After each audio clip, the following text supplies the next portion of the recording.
Hello and welcome to Card Sketch Challenge number 11 with me, John Bloodworth, Gentleman Crafter. Here's the card I'm going to show you today, and here's what I'm going to use. So I've got ink pads, acrylic blocks, dye and paper, cardstocks, blending sponge and ink pad, some stamps. I'm not going to use the dyes from this. And then I've got the papers here. And these papers are from the Let's Celebrate pad by First Edition. I'm going to start by cropping this sheet of card down to 8 inches by 6 inches so that I can make a 6 by 4 card. And that's pretty much standard for any of these layouts.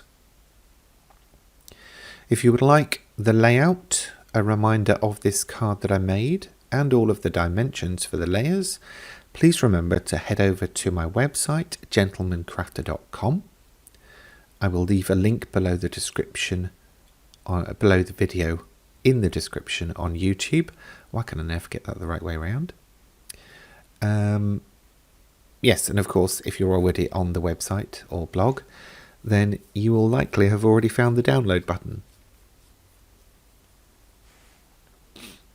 Cropping down the layers now using the mini guillotine. Of course, you can use whatever you fancy, even if you want to go old school and use a metal ruler and craft knife.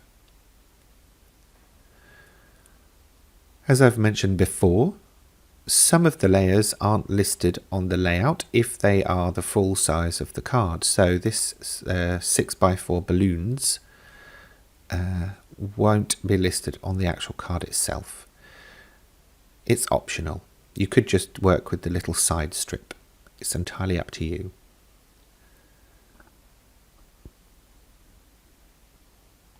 As ever, bookbinding glue from Pinflair is one of the best, if not the best, as it's made for the job. It's not just a bog standard dual PVA. It's meant for working with paper and card. Okay, there's the full background. Now for the strip. If you've been enjoying these layouts, by the way, please do remember to give the video a like on YouTube. Feel free to give it a like or a comment wherever else you see it posted, whether it be on my website or Facebook.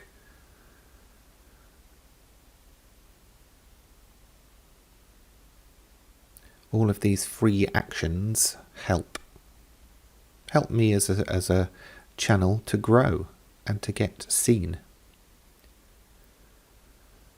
It's all part of the algorithms. Okay, so I'm using the little bear who's holding up some note cards, inking it with VersaFine ink, and then stamping it out down onto a piece of white card. I am going to be die cutting this later, so I'm not using too thick a card. In fact, I think this is 250 GSM. Of course, use whatever you've got in your stash.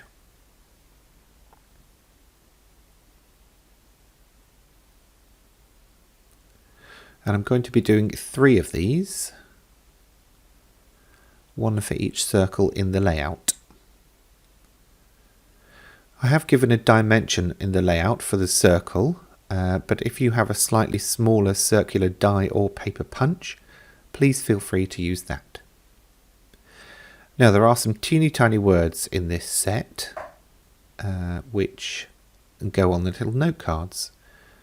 So I'm sticking those to my acrylic block. Fiddle, fiddle, fiddle. Tiny words, big fingers.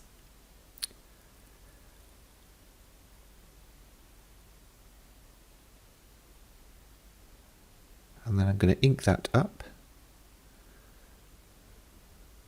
Stamp it out just to make sure I've got it right and well inked. Re-ink and then stamp it in place. Boink, there we go. So the first one is going to say happy birthday. The second one is going to say what he said. And the last one will say ditto. Kind of cute. They do have matching dies. I think they're from Simon Says Stamp. I can't remember.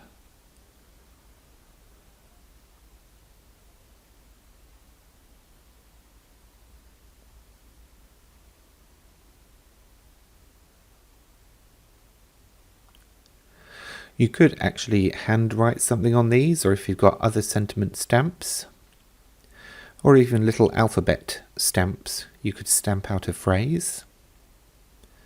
Whatever works. Just stamping off any remaining ink there, and for the bear, before I put them back. Truthfully, I should clean them, but I really can't be bothered.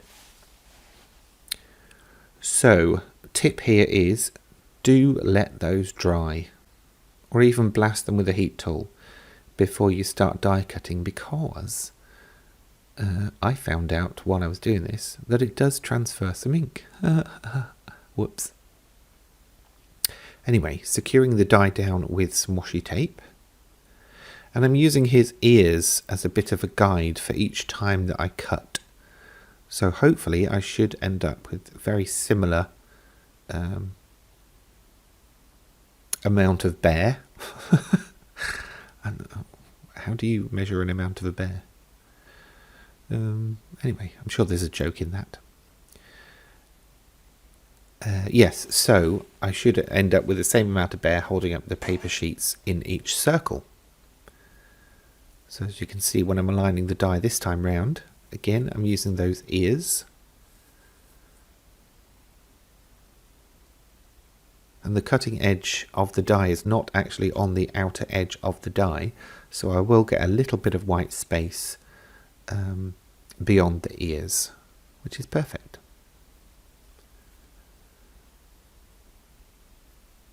And then one more. While I'm doing that, a couple of quick reminders. Don't forget to download the layout from my website, gentlemancrafter.com. A link will be in the description below the video on YouTube. Of course, if you've enjoyed this video or any of my others, please do give them a thumbs up. And of course, if you have enjoyed them, please remember to subscribe so that you get notifications about any more that I upload. I could have gone crazy with colouring these in, but I felt that just a little pink nose dot would be more than enough, as there was quite a lot going on in the background already.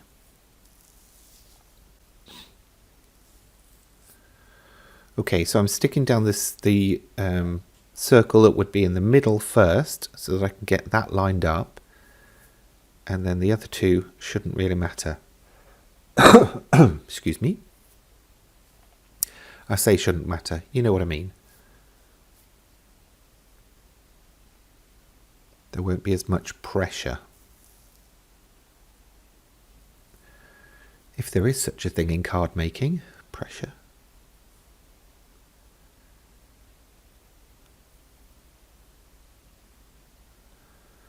Okay, one more bear to go. Or is it a mouse? I don't know. Anyway, that is pretty much done. That's card sketch challenge number 11. I look forward to seeing your versions over in the Facebook group. In the meantime, thank you very much for watching, and I will look forward to seeing you next time.